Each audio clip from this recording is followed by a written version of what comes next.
Hello students, welcome to EPG Pathshala. I am Dr. Neeti Goyal from IGN College, District Kurukshetra. Today we are going to talk on the module Staffing from the paper Principles of Management, Learning Outcome. After completing this module, the students will be able to know the meaning and importance of staffing, to know the nature of staffing, and to know the process of staffing. Introduction. Staffing is the third function of management. Staffing includes recruitment, selection, training, developing, promotion, and compensation of personnel. It is the process of hiring and developing the required personnel to fill various positions in the organization. It involves estimating the number and type of personnel required, recruiting and developing them, maintaining and improving their competence and performance. Staffing may also be defined as a process of identifying, assessing, placing, developing, and evaluating individuals at work. Definitions of staffing. Coons and O'Donnell defines staffing as the managerial function of staffing involves manuring the organizational structure through proper and effective selection, appraisal, and development of personnel to fill the roles designed into the structure. According to Theo Heyman, staffing pertains to recruitment, selection, development, and compensation of subordinates. According to McFarlane, staffing is the function by which managers build an organization through recruitment, selection, and development of individuals as capable employees. Human resources are the most important resource of any organization. They supply talent, skills, knowledge, and experience to achieve the organization's objectives. Other resources of production remain useless without manpower. The results provided by other resources depend on the ability of humans to use them. So, human resource is very important. If an organization has enough manpower or right man on the right job, then achieving targets of organization becomes easy. Nature of staffing. Staffing is an integral part of human resource management. It helps in procuring and placement of right persons on the right jobs. The nature of staffing has been discussed as follows. Staffing relates to people. Staffing is people centric, that is, it relates to people. Manpower is required in all types of organizations. It is concerned with all categories of personnel from top to bottom, whether it is upper level or lower level, human resources necessary. Broadly, an organization requires blue collared employees, that is, those working on the machines, white collared workers, that is, clerical employees, blue collared workers, that is, managerial and non managerial personnel and professionals such as chartered accountants, company secretary, lawyers, etc. Staffing is pervasive. Staffing is a basic function of management and is responsibility of every manager. Every manager is continuously engaged in performing the staffing function of recruiting, selecting, training, and appraising of his subordinates. These activities are performed by the chief executive, departmental managers, and foremen in relation to their subordinates. Thus, staffing is a pervasive function of management and is performed by the managers at all levels. Staffing is such an important function that in many enterprises, personnel department is created to perform these activities.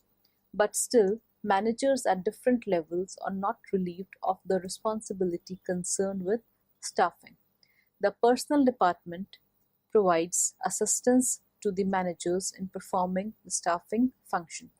Thus, every manager has to share responsibility of staffing. Human skills. Staffing relates to human resources. Every manager should use humanistic approach in providing guidance and training to the subordinates. Human relations skills are also required in performance appraisal, transfer, and promotion of subordinates. If the staffing function is performed properly, human relation in the organization will always be cordial. Continuous function. Staffing is a continuous function. It is equally important in the established organizations and the new organizations. In a new organization, managers are engaged in recruitment, selection, and training of personnel.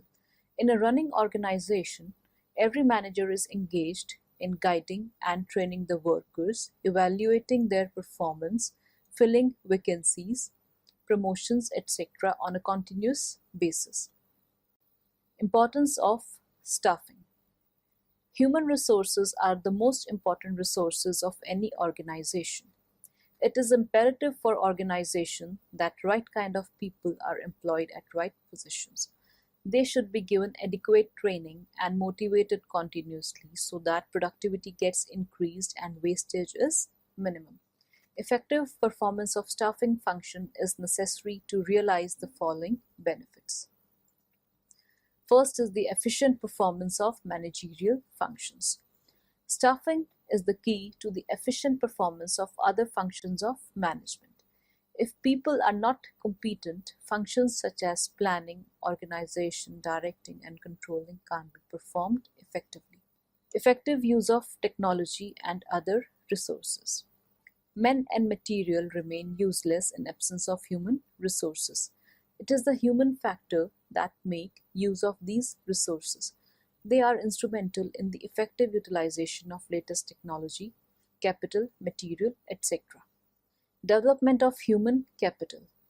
The management is required to determine the manpower requirements well in advance. Once employed, they also need to be imparted training for their development and career advancement and also meet the requirements of the company in future. Motivation of human resources. The behavior of individuals is shaped by many factors such as education, needs, socio-cultural factors, etc. In this way, human aspect of organization has become very important. The workers can be motivated through financial and non-financial incentives. Building high morale. Right type of climate should be created for the workers to contribute to the achievement of the organizational objectives. By performing the staffing function effectively, management can show the significance it attaches to the personnel working in the enterprise. This will increase the morale of the employees. Process of staffing. The process of staffing includes the following steps. First is analyzing manpower requirements, then is the recruitment, then selection, then placement. Next is the training and development, and the last step in staffing is the performance appraisal. Manpower planning. Manpower planning is finding out the number and quality of people required to fill various positions in the enterprise. It also involves evaluating the manpower already in the organization and to develop the requisite talents among those selected for promotion advancement. Recruitment. Recruitment is a positive process. It aims at attracting prospective employees to apply for the various job positions in the organization. When more people apply for a position, organization gets a wider choice from which an appropriate candidate could be selected. Recruitment brings together the job providers and the job seekers. Characteristics of recruitment. Recruitment is the first step of staffing. It involves attracting and motivating job seekers to apply for the job positions in the organization. It is a continuous process. It is a positive process. It fulfills both the present and the future needs. It helps organization maintain the database of job applicants who can be approached later when required. The figure given below shows the sources of recruitment. There are mainly two sources of recruitment, internal sources and the external sources. Internal sources of recruitment include promotion, transfer, trainees, internal advertisement, and extension of service. And external sources of recruitment include employment exchange, contractors, trade unions, ex-employees, educational institutes, part-time employees, competitive organizations, and advertisements. Selection. The next step in staffing is selection. According to Dale Yoder, selection is the process in which candidates by employment are divided into two classes: those who are to be offered employment and those who are not. Selection means selecting the candidates by various acts from the application forms invited through recruitment. Selection procedure. Selection of workers is regarded as a policy matter. Every enterprise has its own policy for selection. The following procedure is adopted generally: receiving and screening applications. After receiving applications, they are screened. Those applicants who fulfill the minimum criteria are shortlisted. Other applications are rejected. Preliminary interview. After this, applicants are called for a preliminary interview. By this interview, the appearance, attitudes, behavior of the candidate can be known easily, and the interviewer can decide whether the applicant is fit for job or not on a preliminary basis. Preliminary interviews are often called a courtesy interview as well. Selection tests. Candidates who qualify the preliminary interviews are called for tests. Tests are conducted for testing the knowledge, personal behavior, efficiency of work, and interest. There are various types of tests conducted depending upon the jobs and the company. Generally, following types of tests are conducted: aptitude test, interest test, intelligence test, graphology test, psychometric tests, personality tests, ability test, etc. Employment interview. Those who qualify the selection tests are called for employment interview. This interview is formal and in-depth interview. It provides quite deep knowledge about the candidate's suitability and helps in finding out the physical appearance and mental alertness of the candidate. They are considered to be an excellent selection device. Interviews may be of various kinds. These are one-to-one interview, panel interview, sequential interviews, structured interviews, unstructured interviews, stress interviews, behavioral interviews. Then comes checking references on investigation of previous history. Applicants are generally asked to give names of at least two persons to whom the firm may make a reference to verify the information provided by the candidates. Reference checks can be made through formal letters or telephonic conversations. Selection decision. After obtaining all the information, the most critical step is the selection decision. The final decision has to be made out of applicants who have passed preliminary interviews, tests, final interviews, and reference checks. The views of line managers are considered generally because it is the line manager who is responsible for the performance of the new employee. Then comes the physical examination. After the selection is made, the candidate is required to undergo a physical fitness test. A job offer depends on the candidate passing the physical examination test. Job offer. Job offer is made to those applicants who have crossed all the previous hurdles.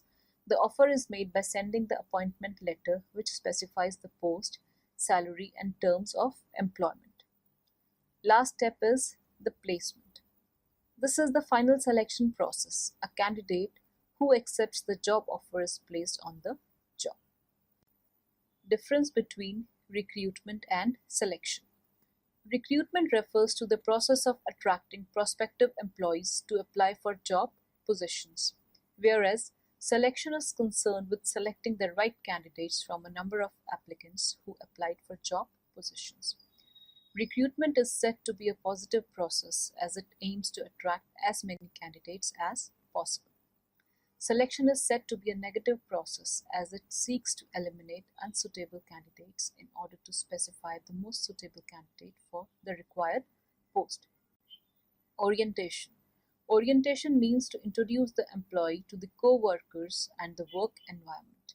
He is given information such as working hours, place of work, names of the immediate and other officers, etc., so that the new employee becomes familiar to the working environment. The employee and manager also discuss and reinforce the performance expectations that were initially discussed during the interview process.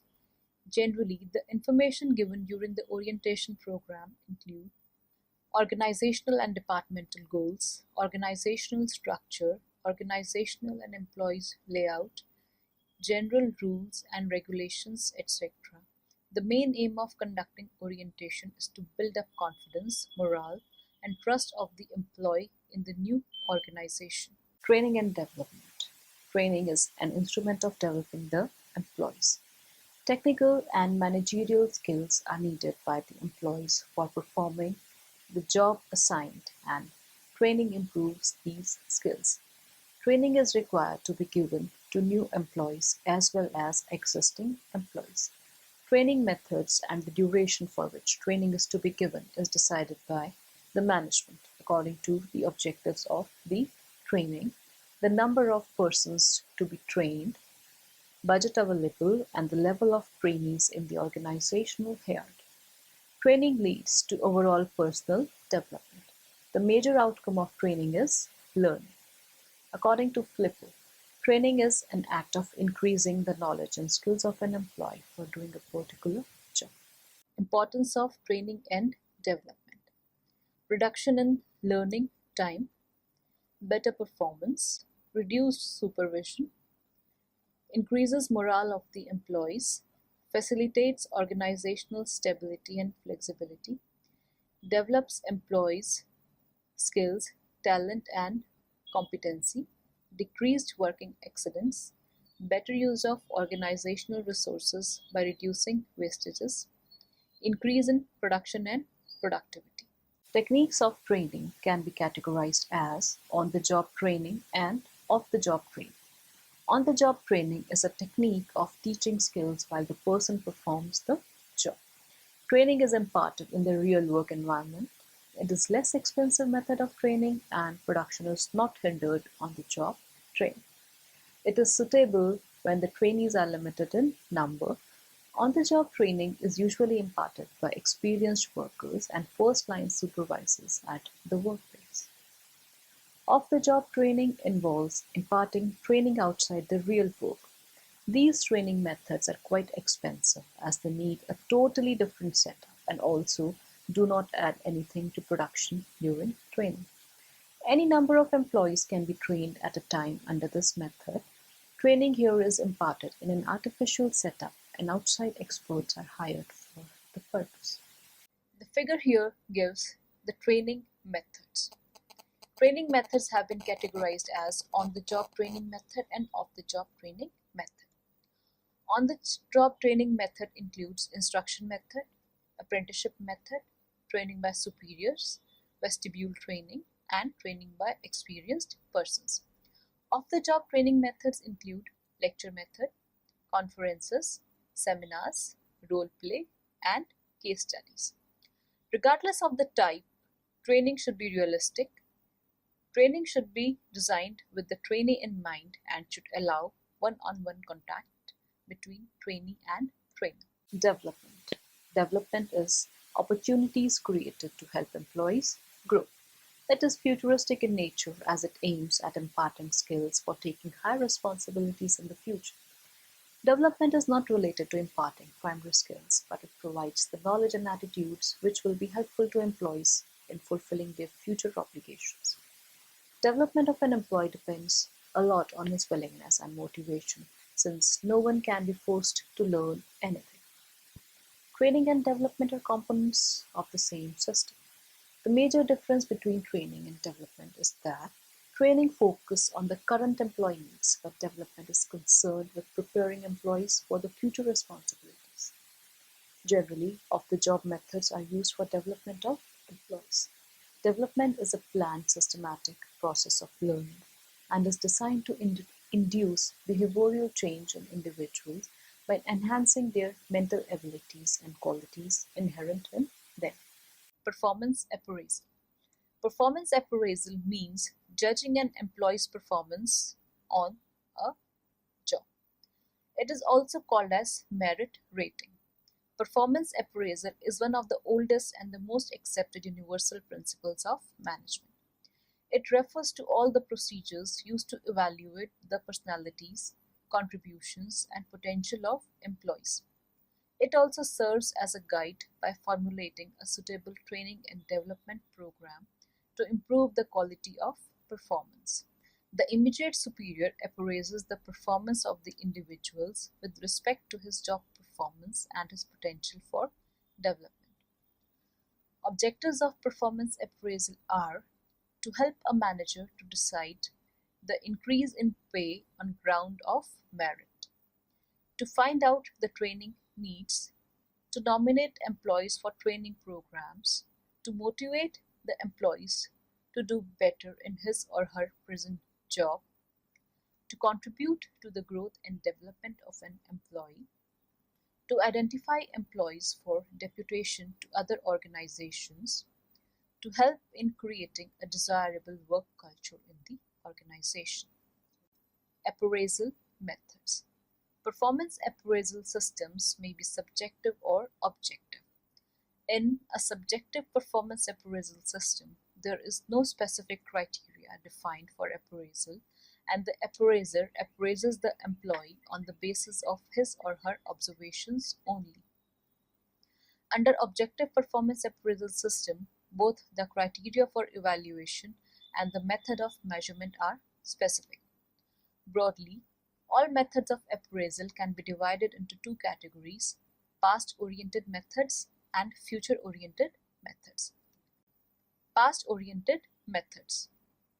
These include the rating scales, checklist, forced choice method, behaviorally anchored rating scales, field review method, forced distribution methods, critical incidents methods, performance tests and observations, essay method, comparative evaluation method, rating scales. Under this method, scales are developed ranging from excellent to poor for job-related performance criterions such as dependability, initiative, output, attendance, attitude, etc. The total numerical scores of each employee is computed and conclusions are derived. Checklist method. Under this method, checklist of questions of trait of employee is prepared. The answer has to be given in yes or no only. Based on responses of these statements, evaluation is done. Forced choice method. Under this method, the rater is forced to make a choice out of the set of 2 or 3 statements. There are many such set of questions. He indicates which statement is true or false. Assessment is done by the HR department. Behaviorally anchored rating scales. Here, several statements of effective and ineffective behaviors are established. They are said to be behaviorally anchored. The rater tells which behavior describes the employee performance, and thus employees get evaluated on the basis of points scored. Field review method.